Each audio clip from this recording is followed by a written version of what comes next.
વાત કરીએ સુરતની તો સુરતમાં શહેર ભાજપ પ્રમુખ માટે સેન્સ પ્રક્રિયા હાથ ધરવામાં આવશે। અલગ અલગ દાવેદારોની સેન્સ પ્રક્રિયા હાથ ધરાશે। શહેર ભાજપ કાર્યાલયમાં સેન્સ પ્રક્રિયા હાથ ધરવામાં આવશે। પ્રક્રિયા માટે પ્રદેશ નિરીક્ષકોની ટીમ સુરત આવશે। પરેશ પટેલ અને હેમાલી બોઘાવાલાનું નામ આગળ છે। સીઆર પાટીલના સૌથી નજીકના સાથી છે પરેશ પટેલ। હેમાલી બોઘાવાલા ભાજપના વર્ષોથી સક્રિય કાર્યકર છે।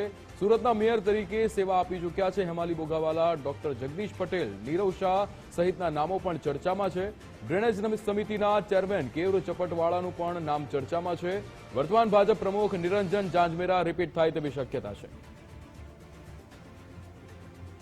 રાકેશ બ્રહ્મભટ્ટ આપણી સાથે લાઈવ સુરતથી જોડાઈ ગયા છે। સુરતમાં જે રીતે રાકેશ, હવે ભાજપ પ્રમુખ માટે સેન્સ પ્રક્રિયા હાથ ધરવામાં આવશે। અલગ અલગ દાવેદારોની સેન્સ પ્રક્રિયા હાથ ધરાશે, શું વિગતો?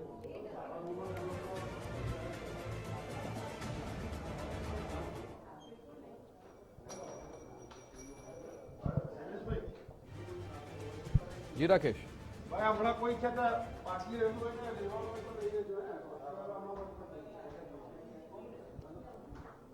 જી રાકેશ, જે રીતે સુરત શહેરમાં ભાજપ પ્રમુખ માટે સેન્સ પ્રક્રિયા હાથ ધરવામાં આવશે, અલગ અલગ દાવેદારોની સેન્સ પ્રક્રિયા હાથ ધરાશે, શું વિગતો?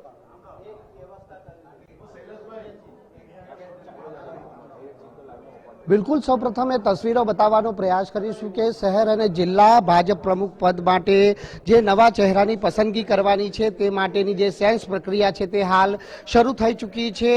જે 9 વાગ્યાના ટકોરે જે તમામ જે નિરીક્ષકોની ટીમ છે તે હાલ સુરત મહાનગર ભાજપ કાર્યાલય ખાતે આવી પહોંચી છે, જેમાં કુલ 4 સભ્યોની નિરીક્ષકોની ટીમ આ પ્રમાણે હાલ હવે સેન્સ પ્રક્રિયા હાથ ધરવામાં આવી છે। મુખ્ય 10 ચહેરાઓ છે તે હાલ જે ભાજપ પ્રમુખ પદ માટેની રેસની ચર્ચામાં છે, જેમાં મુખ્ય નામ વાત કરવામાં આવે તો પરેશ પટેલ અને તેની સાથે જે હેમાલી બોઘાવાલા કે જે વર્ષોથી સક્રિય ભાજપ કાર્યકર્તા તરીકે પણ ચાલી આવ્યા છે। અને તે જ કારણ છે કે આજે જે પ્રમાણે આપ જોઈ શકો છો કે રાકેશ શાહ, રમેશ સુકાણી સહિતના જે નિરીક્ષકોની ટીમ છે, જેમાં ખાસ કરીને 2 પ્રદેશ અને 2 મહાનગરના જે નિરીક્ષકોનો સમાવેશ થાય છે। અને આ તમામ જે નિરીક્ષકોની ટીમ તરફથી આજે આ જે સેન્સ પ્રક્રિયા છે તે હાથ ધરવામાં આવશે। રાકેશ શાહ સૌપ્રથમ ઉપસ્થિત છે, સીધી વાત કરીશું તેમના જોડે।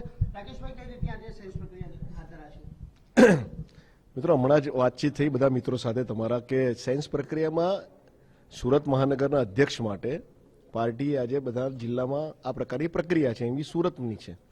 જે પણ સિનિયર કાર્યકર્તા પ્રમુખ દાવેદારો આવશે, એક બહારથી ફોર્મ લઈને એમની વિગત સાથેનું ફોર્મ અમને રજૂ કરશે।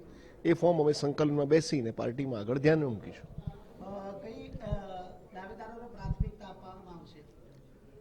દાવેદારોની પ્રાથમિકતાના કોઈ નીતિ નિયમો ના હોય, પણ જેટલા પણ ફોર્મ આવ્યા હશે એનું સંકલન સમિતિમાં ચર્ચા થશે, સ્ક્રુટિની થશે, નિર્ણય થશે, એ પાર્ટીને ધ્યાને અમે મૂકી દઈશું।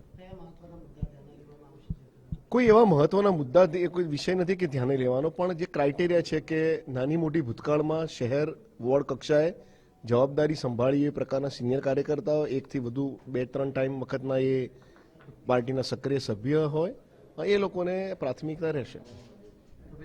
આપણે સાંભળ્યું હશે કે આજે તમામ દાવેદારોને સાંભળવામાં આવશે, જેમાં ખાસ કરીને ભૂતકાળની અંદર 1, 2 કે 3 જેટલા જે હોદ્દાઓ પર જે સેવા આપી ચૂક્યા હોય અને સક્રિય કાર્યકર્તા તરીકે ચાલી આવ્યા હોય તેને છે તે પ્રાથમિકતા ચોક્કસથી આપવામાં આવશે, પરંતુ તેની જે સ્ક્રુટિની છે તે પ્રદેશ કક્ષાએથી કરવામાં આવશે અને ત્યારબાદ શહેર અને જિલ્લા ભાજપ પ્રમુખ પદ માટેની જે પસંદગી છે તે કરવામાં આવશે। બિલકુલ રાકેશ, સમગ્ર માહિતી બદલ આપનો આભાર।